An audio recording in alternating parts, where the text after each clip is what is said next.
अगर आप इस 13 साल के बच्चे के बारे में जानते हो जिसने न्यूज़पेपर बेचकर छोटे मोटे काम करके उन पैसों को इकट्ठा करके उन पैसों को शेयर मार्केट में लगाकर आज वही लड़का दुनिया के सबसे अमीर लोगों में से एक है। आप में से बहुत सारे लोगों को तो इनका नाम फटाक से याद आ गया होगा, वॉरेन बफे। इस उम्र में जहां बाकी बच्चे मौज मस्ती कर रहे थे, ये भाई साहब शेयर्स को खरीद कर उन्हें बेच रहे थे और आज यही लड़का दुनिया के सबसे अमीर लोगों की लिस्ट में 8वें नंबर पर आता है। कुछ समय पहले तक तो ये दुनिया के टॉप 3 सबसे अमीर लोगों में से एक थे। हालांकि कोविड में इन्होंने बहुत सारा पैसा डोनेट किया जिसकी वजह से ये इस लिस्ट में थोड़ा पीछे रह गए। अगर आप दुनिया के सबसे अमीर लोगों की लिस्ट उठाकर देखो तो उसमें आपको कोई भी सेलिब्रिटी या फिर कोई क्रिकेटर नहीं मिलेगा, जबकि फेमस सेलिब्रिटीज को मूवी में एक्टिंग करने के करोड़ों रुपए मिल जाते हैं। यहाँ तक कि जो एडवर्टाइजमेंट से पैसा मिलता है वो अलग। विराट कोहली जैसे क्रिकेटर्स जिनकी ब्रांड वैल्यू बहुत ज्यादा है वो भी इस लिस्ट में बहुत दूर हैं। यहाँ तक कि रोनाल्डो, मेसी जैसे फुटबॉल प्लेयर जो किसी भी क्लब से खेलने के लिए कई मिलियन डॉलर्स ले लेते हैं, तब भी ये लोग इस लिस्ट में बहुत दूर हैं। इस अमीर लोगों की लिस्ट में 2 तरह के लोग सबसे ज्यादा होते हैं। पहले होते हैं बिजनेसमैन जो अपना खुद का बिजनेस करते हैं। दूसरे होते हैं इन्वेस्टर्स जो उन्हीं लोगों के बिजनेस में अपना पैसा इन्वेस्ट करते हैं। अब देखो, एक बिजनेसमैन को एक बिजनेस करने के लिए एक बढ़िया सा आइडिया चाहिए जिसके ऊपर वो कई साल मेहनत करता है, रिसर्च करता है। इसके बाद जाकर वो उस बिजनेस पर बहुत सारा पैसा लगाता है और अगर उसका आइडिया सक्सेसफुल रहता है तब जाकर उसके कई सालों की मेहनत के बाद उसका वो बिजनेस उसे प्रॉफिट देना स्टार्ट करता है। वहीं अगर इन्वेस्टर को देखा जाए तो उसे इतना सब कुछ करने की कोई जरूरत नहीं रहती। तो उसे बस शेयर मार्केट में लिस्टेड किसी भी कंपनी को उठाना है और उसके ऊपर रिसर्च करनी है तो वो उसमें अपने पैसे लगा सकता है। अब क्योंकि इन्वेस्टर ने अपना पैसा उस कंपनी में इन्वेस्ट किया है तो उसे भी उस कंपनी के प्रॉफिट में से हिस्सा मिलता है। और एक इन्वेस्टर के लिए सबसे अच्छी बात ये होती है कि उसे एक बिजनेसमैन की तरह पैसा कमाने के लिए बहुत सारा पैसा नहीं चाहिए। वो थोड़े से पैसे से भी अपनी इन्वेस्टमेंट चालू कर सकता है। हालांकि अगर किसी बिजनेसमैन का बिजनेस चल जाता है तो वो उस बिजनेस से बहुत ज्यादा प्रॉफिट कमा सकता है, लेकिन इन्वेस्टर को उसकी इन्वेस्टमेंट के हिसाब से उस कंपनी के प्रॉफिट में से हिस्सा मिलता है। इसीलिए इन्वेस्टर्स का प्रॉफिट लिमिटेड होता है, लेकिन उसे बिजनेसमैन की तरह ज्यादा मेहनत नहीं करनी पड़ती, ज्यादा रिस्क नहीं लेना पड़ता, ज्यादा पैसे नहीं लगाने पड़ते। कुछ इन्वेस्टर्स तो ऐसे हैं जिन्होंने सिर्फ कुछ हजार रुपए से ही करोड़ों रुपए कमा लिए हैं। अब आपको ऐसा ही एक रियल एग्जांपल दिखाता हूँ। मैं बात कर रहा हूँ सर राकेश झुनझुनवाला की। एक बार जल्दी से इनकी कहानी भी जान लेते हैं। 1985 में राकेश झुनझुनवाला अपने पिता के पास गए और उन्होंने अपने पिता से शेयर मार्केट में इन्वेस्ट करने के लिए कुछ पैसे मांगे। उनके फादर ने उस समय अपने बेटे को 5000 रुपए दिए। हालांकि 5000 रुपए भी उस समय बहुत बड़ी बात थी। इन्होंने इन पैसों से टाटा की घड़ी बनाने वाली कंपनी टाइटन के शेयर्स खरीद लिए। कुछ सालों बाद जब इन शेयर्स की वैल्यू बढ़ी तो इनको बहुत ज्यादा फायदा हुआ। इसके बाद तो इन्होंने कभी भी पीछे मुड़कर देखा ही नहीं और उन्होंने इसी शेयर मार्केट के जरिए 5000 रुपए से आज के टाइम पर 5.8 बिलियन डॉलर्स बना लिए। अभी जल्दी ही जब राकेश झुनझुनवाला सर मरे तब वो इस दुनिया के 438वें सबसे अमीर इंसान थे। सिर्फ राकेश झुनझुनवाला सर ही नहीं बल्कि ऐसे बहुत सारे इंडियंस हैं जिन्होंने शेयर मार्केट के जरिए बहुत ज्यादा पैसे कमाए। लेकिन फिर भी आपको एक इंटरेस्टिंग बात बताऊं, अमेरिका में जहां 56% लोग शेयर मार्केट में इन्वेस्ट करते हैं वहीं इंडिया में सिर्फ 10% लोग ही शेयर मार्केट में इन्वेस्ट करते हैं। अब देखो, इन नंबर्स के कम होने के बहुत सारे रीजन हैं जिनके बारे में हम आगे वीडियो में बात करेंगे। इससे पहले मैं आपको बता देता हूं कि ये वीडियो 4 बेसिक से लेकर काफी जरूरी शेयर मार्केट के पॉइंट्स को कवर करेंगे। पहला पॉइंट है कि आखिर शेयर मार्केट में इन्वेस्ट करने से लोग इतना अमीर कैसे होते हैं, इसके पीछे का रीजन क्या है।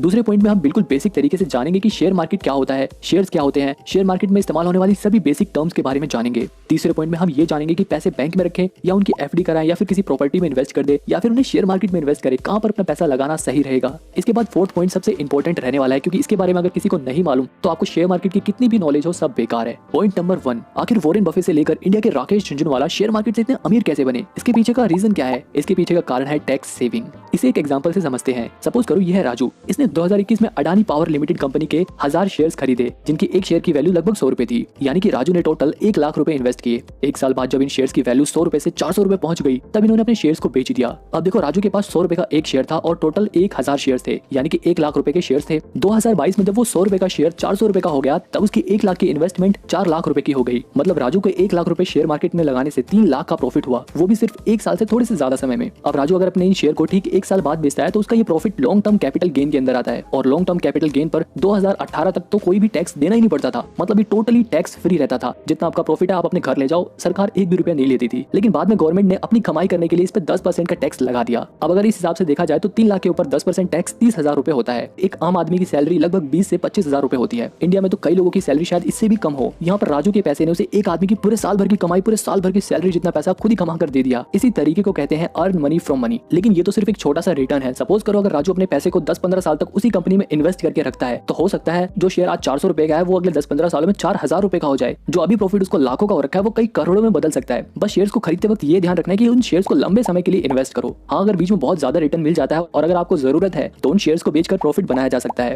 आप सोच रहे होंगे कि यार ये तो हमें भी पता है कि शेयर से बहुत पैसे कमाए जा सकते हैं, लेकिन प्रॉब्लम तो यही है ना कि हमें शेयर मार्केट के बारे में कुछ भी नहीं पता, तो हम सही शेयर्स कैसे चुनेंगे। पार्ट 2 में हम यही सारी बेसिक लेकिन बहुत ही इंपॉर्टेंट चीजों के बारे में जानेंगे। अब देखो, शेयर मार्केट क्या है। अगर मैं आपको सबसे सरल भाषा में बताऊं तो शेयर मार्केट बिल्कुल हमारे आसपास लगने वाली लोकल बाजार यानी कि मार्केट की तरह ही है। जैसे हम बाजार में जाकर सब्जियां खरीदते हैं, वैसे ही लोग शेयर मार्केट में जाकर शेयर्स को खरीदते हैं। लेकिन अब तो ऐसा हो गया कि आपको शेयर खरीदने के लिए कहीं जाना नहीं पड़ता, आप घर बैठे बैठे ही ऑनलाइन अपने मोबाइल से शेयर्स को खरीद सकते हो और उन्हें बेच भी सकते हो। अब सब्जियों की मंडी यानी कि सब्जी मंडी तो आपको हर गली चौराहे पर मिल जाती है, लेकिन शेयर बाजार यानी कि शेयर मार्केट आपको हर जगह नहीं मिलेगी। ये इंडिया में सिर्फ 2 ही है। पहली है नेशनल स्टॉक एक्सचेंज NSE, दूसरी है बॉम्बे स्टॉक एक्सचेंज BSE। अब जानते हैं कि आखिर शेयर्स का मतलब क्या होता है। शेयर्स का मतलब होता है हिस्सेदारी। अगर आप किसी कंपनी में एक शेयर खरीद लेते हो तो इसका मतलब ये है कि जितना आपके पास उस कंपनी के शेयर हैं उतना ही आप उस कंपनी का मालिकाना हक रखते हो। इसे भी एक आसान से एग्जांपल से समझते हैं। मान लो मैंने एक कैटकुड लिमिटेड नाम की कंपनी खोली जिसके पास कुल 1000 रुपए की शेयर कैपिटल है। कंपनी अपनी सारी पूंजी का इस्तेमाल कंपनी के काम करने के लिए करती है। कंपनी अपनी इसी पूंजी को यानी कि अपनी इसी शेयर कैपिटल को अगर 100 बराबर हिस्सों में बांटती है तो इस तरह कंपनी के एक शेयर की वैल्यू निकालने के लिए हम उसे जितने हिस्सों में बांटना चाहते हैं उससे डिवाइड करेंगे तो एक शेयर की कीमत हमें पता चल जाएगी। जैसे यहाँ पर अगर हम 1000 रुपए को 100 से डिवाइड करें तो 10 रुपए शेयर की वैल्यू निकल जाएगी। इसी तरीके से हम किसी भी कंपनी के शेयर की वैल्यू निकाल सकते हैं, किसी भी कंपनी के नंबर ऑफ शेयर्स निकाल सकते हैं। अब अगर मैं फ्यूचर में अपनी कंपनी को बढ़ाना चाहता हूँ, अपने बिजनेस को और बड़ा करना चाहता हूँ तो इसके लिए मेरे को और पैसा चाहिए। तो अब मेरे को और पैसे चाहिए तो इसके लिए मैं शेयर मार्केट में अपनी कंपनी लिस्ट कराऊंगा, जिसके बाद मैं आम जनता से यानी कि पब्लिक से भी पैसे ले सकता हूँ। अब यहाँ पे अगर मैं कहता हूँ कि जिसको भी मेरी कंपनी में इन्वेस्ट करना है वो मुझे एक शेयर का 10 रुपए दे और मेरी कंपनी के शेयर्स का हिस्सेदार बन जाए। मेरा एक राम नाम का फ्रेंड इसी कंपनी का एक शेयर खरीद लेता है, वहीं मेरा दूसरा फ्रेंड श्याम इस कंपनी के 5 शेयर खरीद लेता है। अब यहाँ पर हम नंबर ऑफ शेयर्स को देखकर ही पता लगा सकते हैं कि राम यहाँ पर मेरी कंपनी के 1% का मालिक है, वहीं श्याम मेरी इस कंपनी के 5% का मालिक है। अब क्योंकि इन दोनों ने अपना पैसा मेरे बिजनेस को चलाने के लिए दिया है तो इसलिए मेरे बिजनेस का प्रॉफिट और लॉस इनके शेयर्स के हिसाब से इनके बीच में बटेगा। अब देखो, शेयर मार्केट में इन्वेस्ट करने के 2 तरीके होते हैं। पहला तो ये होता है कि आप डायरेक्ट किसी भी अपनी मनचाही कंपनी के शेयर को पिक करो, उस पर रिसर्च करो और उसके बाद उस कंपनी के ऊपर पैसा लगा दो। दूसरा तरीका होता है इनडायरेक्ट। ये तरीका उन लोगों के लिए सबसे बेस्ट है जिनके पास शेयर पर रिसर्च करने का टाइम नहीं होता। अब ऐसे लोग अपना पैसा म्यूचुअल फंड्स में लगाते हैं जिसके अंदर एक्सपर्ट्स उन पैसों को अलग अलग शेयर्स में इन्वेस्ट करते हैं ताकि आपको बेहतर रिटर्न मिल सके। अब बात करते हैं पॉइंट नंबर 3 की। ये तो बात बिल्कुल सच है कि पैसा बहुत मेहनत से कमाया जाता है, इसलिए 1 रुपए भी सोच समझ कर इन्वेस्ट करना चाहिए। अब आज के टाइम पे अपने पैसे सेव करने के लिए बहुत सारे ऑप्शंस अवेलेबल हैं। या तो आप प्रॉपर्टी में इन्वेस्ट कर सकते हो, शेयर्स खरीद सकते हो, बहुत सारी चीजें हैं। लेकिन कहां पर पैसा लगाना सबसे ज्यादा फायदेमंद है, इसे भी अच्छे से समझने के लिए हम एक और एग्जांपल लेते हैं। सपोज करो ये है राम,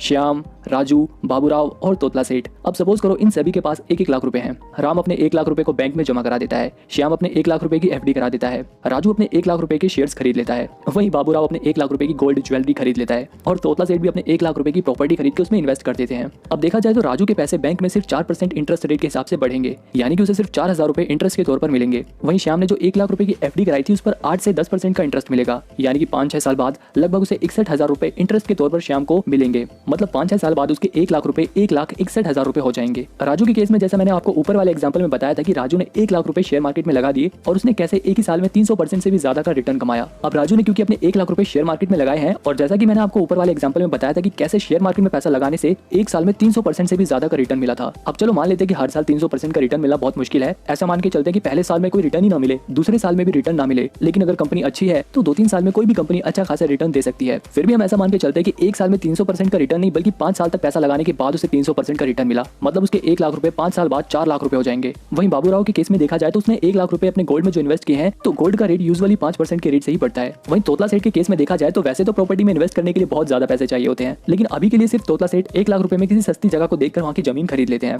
बाकी जब उन्हें उनके 25 लाख रुपए मिल जाएंगे तो वो उसे किसी अच्छी जगह प्रॉपर्टी में इन्वेस्ट कर देंगे। लेकिन अभी के लिए देखा जाए तो 1 लाख रुपए की प्रॉपर्टी की वैल्यू बढ़ने में कई साल लग जाएंगे और हो सकता है कि 1-2 साल या फिर 5 साल तक तो उस प्रॉपर्टी की कोई वैल्यू बढ़े ही ना, और अगर बाई चांस बढ़ती भी है तो कुछ ज्यादा नहीं बढ़ेगी, सिर्फ 5 से 10% के रेट के हिसाब से ही बढ़ सकती है। अब अगर इन सभी के रिटर्न के हिसाब से देखा जाए तो 5 साल बाद सबसे ज्यादा प्रॉफिट होगा राजू को, क्योंकि उसने शेयर मार्केट में इन्वेस्ट किया। और रिस्क के हिसाब से देखा जाए तो शेयर मार्केट के अलावा बाकी सब में कंपैरेटिवली बहुत कम रिस्क है। अब इसमें एक और इंपॉर्टेंट फैक्टर नोट करने वाला है नॉलेज। शेयर मार्केट में इन्वेस्ट करने के लिए आपको थोड़ी बहुत नॉलेज होना जरूरी है। शेयर्स के ऊपर रिसर्च करना जरूरी है। आपको ये पता लगाना आना चाहिए, ये एनालिसिस करना आना चाहिए कि कौन सी कंपनी के शेयर फ्यूचर में ग्रो करने वाले हैं। जैसे कि शुरुआत में मैंने एग्जांपल दिया था कि राकेश झुनझुनवाला सर ने अपनी नॉलेज और एनालिसिस के हिसाब से टाइटन के शेयर चुने थे जिनकी वैल्यू फ्यूचर में कई गुना ज्यादा बढ़ गई थी। ऐसा इसलिए हुआ क्योंकि उनका एनालिसिस बिल्कुल सटीक था। इसी तरह से आज हम एनालिसिस करके किसी भी एक सही कंपनी के शेयर को पिक कर लेते हैं तो वो हमें फ्यूचर में करोड़पति बना सकती है। लेकिन अगर कोई कहता है कि यार मैं तो इतना पढ़ा लिखा नहीं हूँ, मुझे तो शेयर मार्केट की नॉलेज ही नहीं है, या फिर अगर कोई ऐसा कहे कि मेरे पास तो रिसर्च करने का टाइम ही नहीं है, तो ऐसे लोग म्यूचुअल फंड में इन्वेस्ट कर सकते हैं। म्यूचुअल फंड्स भी बहुत तरीके के होते हैं जिनमें शेयर्स के मुकाबले कंपैरेटिवली कम रिस्क होता है। अब क्योंकि रिस्क कम होता है इसलिए रिटर्न भी कम होता है, और शेयर मार्केट में रिस्क ज्यादा होता है तो वहाँ पर रिटर्न भी ज्यादा मिल सकता है। अब ये आपके ऊपर डिपेंड करता है कि आप अपने पैसे कहाँ इन्वेस्ट करते हो। बस बैंक अकाउंट में ज्यादा पैसे कभी भी नहीं रखने चाहिए, क्योंकि बैंक अकाउंट में रखे पैसे हमारे कभी भी बढ़ते नहीं है, बल्कि इन्फ्लेशन की वजह से उनकी वैल्यू हमेशा कम ही होती है। अब अगर आप शेयर मार्केट में या म्यूचुअल फंड में इन्वेस्ट करते हो तो क्यों करते हो, और अगर नहीं करते तो क्यों नहीं करते, मुझे कमेंट में जरूर बताना। फोर्थ पॉइंट है रियलिटी ऑफ स्टॉक मार्केट। अगर आप कभी शेयर मार्केट में इन्वेस्ट करते हो तो इस पॉइंट को हमेशा याद रखना।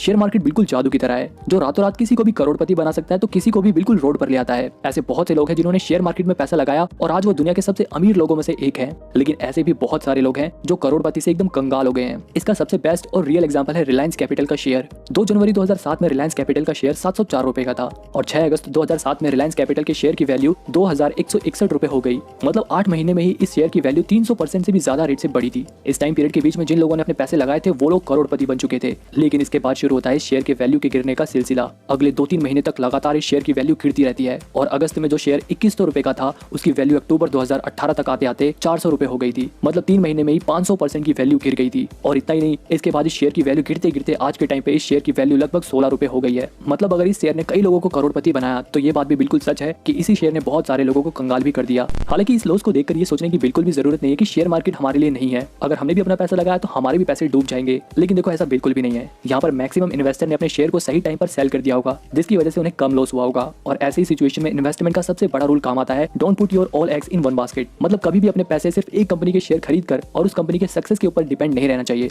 बल्कि अपनी इन्वेस्टमेंट को अलग अलग शेयर में इन्वेस्ट करके अपने पोर्टफोलियो में वैरायटी लाकर इन्वेस्टमेंट करनी चाहिए। और ये भी जरूरी नहीं है कि आप अपने सारे पैसे शेयर मार्केट में इन्वेस्ट करो। कुछ पैसे से आप गोल्ड खरीद सकते हो, कुछ पैसों को आप प्रॉपर्टी में भी इन्वेस्ट कर सकते हो, कुछ पैसों को आप म्यूचुअल फंड में लगा सकते हो। इसके अलावा हमेशा ये ध्यान रखें कि शेयर्स को लंबे समय के लिए खरीदने के अलावा समय समय पर उन कंपनीज के फंडामेंटल्स को चेक करते रहना चाहिए। ये देखते रहना चाहिए कि कहीं कंपनी में कोई गड़बड़ तो नहीं हो रही। और जैसे आपको कोई गड़बड़ नजर आती है तो आप अपने शेयर्स को सही टाइम पर बेचकर फ्यूचर में होने वाले लॉस से बच सकते हो। लेकिन ये गड़बड़ पता कैसे चलेगी? ये कैसे पता चलेगा कि कौन से शेयर फ्यूचर में ग्रो करेंगे, कहां पर पैसा लगाना सही है, कहां पर पैसा लगाने में रिस्क कम है? तो ऐसे कौन से शेयर है जहां पर कम पैसे लगाकर भी आप ज्यादा रिटर्न कमा सकते हो? ये सब जानने के लिए काम आता है फंडामेंटल एनालिसिस। जैसे कि कंपनी अगर लार्ज कैप है तो उसमें बहुत कम रिस्क होता है, अगर कंपनी मिड कैप है तो उसके अंदर ठीक ठाक रिस्क होता है, और अगर कोई कंपनी स्मॉल कैप है तो उसके अंदर रिस्क ज्यादा होता है। हालांकि प्रॉफिट के साथ भी ऐसा होता है, जहां पर रिस्क ज्यादा है वहां पर प्रॉफिट भी बहुत ज्यादा होता है, और जहां पर रिस्क कम है वहां पर प्रॉफिट भी कम ही मिलता है। और किसी भी शेयर में इन्वेस्ट करने से पहले आप उसके पी रेशियो को देख सकते हो। पी रेशियो को देखकर ये पता लगाया जाता है कि किस कंपनी में कम पैसे लगाकर भी आप ज्यादा रिटर्न कम। पसंद आई हो तो वीडियो को लाइक करके चैनल को सब्सक्राइब कर लो।